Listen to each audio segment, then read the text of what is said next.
makita all around. What can you say? Siyempre, super flattered ako kasi pinapakita talaga nila na mahal nila ako. Oo, grabe. Di ba? Hindi mo lang alam, Miss Rose. Grabe talaga yung alam mo. So, kamusta ka naman, Nicole? Okay naman, masaya. Ba't masaya? What's with masaya? Mga new experiences after PBB, like yung nag-migrate tayo, sobrang saya. Kamusta na ba dahil ang tambalan nito? Akala niyo ikaw sobrang ang dami-dami mong love team. Meron ka pang Robbie at meron ka pang Nicole. Ikaw pala yung at Joseph! Di ba? Di ba? Pero nanalo si Robbie sa UP. So, kapit na ba kayo na may project kayo ni Joseph? Ngayon wala pa kayong project, pero maybe soon, sana.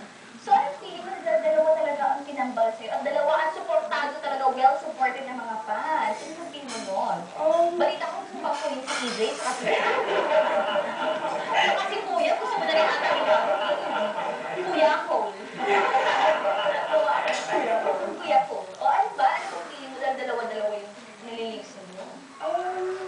Minsan mahirap kasi yung mga fans nag-aaway. Selos? Oo, tapos naiipit ako sa gitna. Pero okay naman, masaya naman.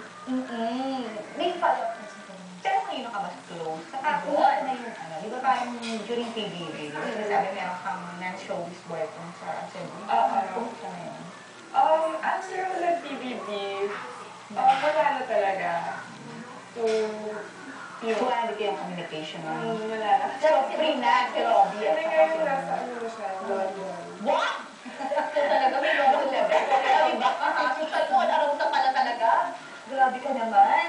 Ilan taon na ba? 18. So, ngayon 18 ka na. Sino ba sa kanila ang natutusuhan? Yes. Ang mas lamang. Oo, ang mas lamang. Kunwari, nalulunod si Robbie talaga. Robbie. Si Robbie, tsaka si Joseph. Tapos may isa ka lang, ano daw? Sagipin. Oo, may isa ka lang salbabida. Si kanina mga ibibigay, at dapat isa lang. Hindi ko pwede ibigay sa'yo. Hindi ka pwede sa'yo. Save ka na. Hindi ko ibibigay sa mga Joseph. Uy! Gaya mo. Sabi ni Robbie, uy, hindi ko. Kanino mo ibibigay? Siguro si Joseph. What? Yun na!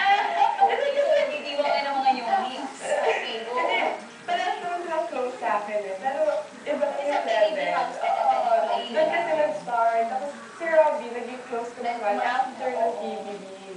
Naging close kami ni Robbie. Pero before yung nasa PBB ka, meron na kayong tandem ni Robbie. Hindi ko nga yung alam eh. Pero si Joseph talaga, diba? Si Joseph talaga. Kasi talagang nag-cry ka talaga doon naman sa'yo. Ano ba si Joseph? Naalala ko yung talaga.